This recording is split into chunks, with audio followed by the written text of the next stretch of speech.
নলবাৰীত বিশ্ব উচ্চ ৰক্তচাপ দিৱস পালন।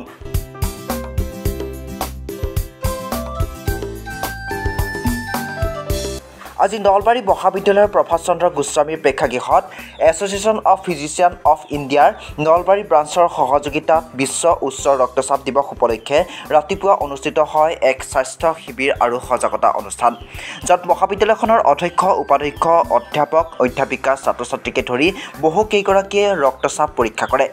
শিবিৰত উপস্থিত থাকে API নলবাৰী জিলা শাখাৰ সভাপতি মেডিচিন বিশেষজ্ঞ নিপেন দত্ত, ভুৱনেশ্বৰ দত্ত, API নলবাৰী জিলা শাখাৰ সম্পাদক ৰন্তু বৰ্মন, ভাৰ্গৱ শৰ্মা, দীপাংকৰ তালুকদাৰ।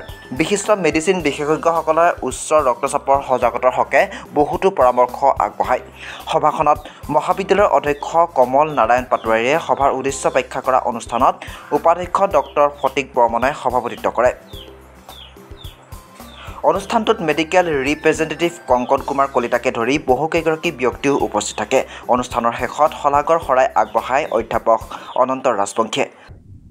মই doctor Rantu Barman, association of physician of India Assam chapter Nalbari ব্ৰাঞ্চৰ মই ছেক্ৰেটাৰী হয়। আজি আমি নলবাৰী ডিষ্ট্ৰিক্টৰ পৰা বহুকেইজন মেডিচিন বিভাগৰ বিশেষজ্ঞ ডক্টৰ আমি নলবাৰী কলেজত আমি একগোট হৈছোঁহে, কাৰণ আজিৰ এই বিশেষ দিনটো 17 মে আমি ৱৰ্ল্ড হাইপাৰটেনশ্যন ডে হিচাপে আমি চেলিব্ৰেট কৰোঁ। তো আজি নলবাৰী কলেজৰ লগত একেলগে সংলগ্ন হৈ আজি আমি এটা হেল্থ কেম্প কৰিলোঁ, ব্লাড ডিটেকশ্যন কেম্প কৰিলোঁ। ইয়াত আমাৰ নলবাৰী কলেজৰ যিখিনি ফেকাল্টিজ আছে, লগতে যিখিনি আমাৰ ছাত্ৰ ছাত্ৰী আছে, তেওঁলোকৰ আমি ব্লাড প্ৰেছাৰসমূহ আমি মেজাৰমেণ্ট কৰিলোঁ, আৰু লগতে যিখিনি প্ৰয়োজনীয় তেওঁলোকক যিখিনি এডভাইচ দিব লাগে আমি এইখিনি দিলোঁ। তো আজিৰ এই বিশেষ দিনটো ৱৰ্ল্ড হাইপাৰটেনশ্যন ডে হিচাপে আমি ৱৰ্ল্ড অভাৰ দি ৱৰ্ল্ডত আমি চেলিব্ৰেট কৰোঁ। আমাৰ উদ্দেশ্য এইটোৱে যে যিহেতু আমি সকলোৱে গম পাওঁ যে হাইপাৰটেনশ্যন এনেকুৱা এটা বেমাৰ যাৰ কাৰণে চিভিয়াৰ কমপ্লিকেশ্যন মানুহবিলাকৰ হয়, যেনে মানুহৰ ব্ৰেইন ষ্ট্ৰক হয়, হাৰ্ট ফেইলাৰ হয়, কিডনি ফেইলাৰ হয়, চকুৰে নেদেখা হয়। তো এই বেমাৰটো পৃথিৱীৰ 1/4 অৰ্থাৎ 1/4 অফ দ্য ৱৰ্ল্ড পপুলেশ্যনৰ মানুহ এতিয়া ভুগি আছে, আৰু দেখা গৈছে যে প্ৰতি বছৰে ইয়াৰ সংখ্যা দিনক দিনে বাঢ়ি গৈ আছে। লগতে য়ং হাইপাৰটেনছিভ আমি বহুত দেখা পাইছোঁ।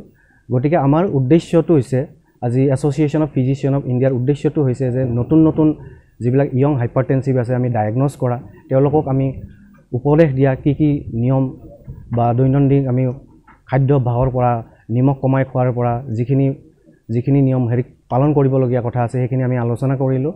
আৰু লগতে আমি তেওঁলোকক এটাই মেছেজ দিছোঁ যে আজিৰ এই বিশেষ দিনটোত আমাৰ উদ্দেশ্য আৰু মটো এইটোৱে যে measure your blood pressure, control blood pressure and live longer. সজাগতাৰ ক্ষেত্ৰত আমি দুই ধৰণৰ বস্তু আমি কৰিব লাগে। এক নম্বৰ কথা হৈছে, আমাৰ হাইপাৰটেনশ্যনৰ মূল কাৰণ হৈছে আমাৰ চল্ট ইনটেকটো বহুত। তো আমাৰ যিটো চল্ট ইনটেক্ট হয়, মানে নিমখৰ পৰিমাণটো আমি কমকৈ ল'ব লাগে, কাৰণ আমি অসমীয়া মানুহবিলাকে দৈনন্দিন জীৱনত আমি বহুতখিনি আমি নিমখ ব্যৱহাৰ কৰোঁ। নিমখৰ যিটো ন্যূনতম নিমখ, যিখিনি নাখালে আমাৰ আঞ্জাখন অদা নহয়, সেইখিনি নিমখৰ উপৰি এক্সট্ৰা নিমখ আমি খাব নালাগে। ৰেগুলাৰ আমি এক্সাৰচাইজ কৰিব লাগে, সপ্তাহত এটলিষ্ট মিনিমাম 5 দিন আধা ঘণ্টাকৈ আমি এক্সাৰচাইজ কৰিব লাগে। আমি প্ৰচুৰ পৰিমাণে পানী খাব লাগে, আমাৰ শাক পাচলি থাকিব লাগে, খাদ্যবস্তুত আমাৰ কোনো ধৰণৰ চৰ্বিযুক্ত খাদ্যবিলাক কমাই খাব লাগে। আমি যিবিলাক বদ অভ্যাস আছে, স্মকিং, সেইবিলাক আমি কৰিব নালাগে, আৰু ধূমপানৰ পৰা আমি দূৰত থাকিব লাগে।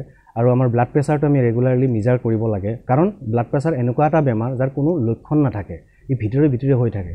চ' ইয়াক আমি চাইলেণ্ট কিলাৰ বুলি কওঁ। তো আমি ব্লাড প্ৰেছাৰটো যদি আমি মেজাৰমেণ্ট আমি নকৰোঁ, আমি যদি নোজোখোঁ, আমি গম নাপাওঁ একচুৱেলি। তো এই ভিতৰে হৈ থকা ব্লাড প্ৰেছাৰটোৱে পিছত আমাৰ ভৱিষ্যতে বহুতখিনি কমপ্লিকেশ্যন কৰে। গতিকে ব্লাড প্ৰেছাৰ জোখাটো খুবেই জৰুৰী, আৰু আমি এটা দৈনন্দিন ভাল অভ্যাস এটা গঢ়ি তোলাটো খুবেই জৰুৰী হয়। নলবাৰীৰ পৰা কুলদীপ বৰ্মনৰ ৰিপৰ্ট, আছাম ফ্ৰণ্ট।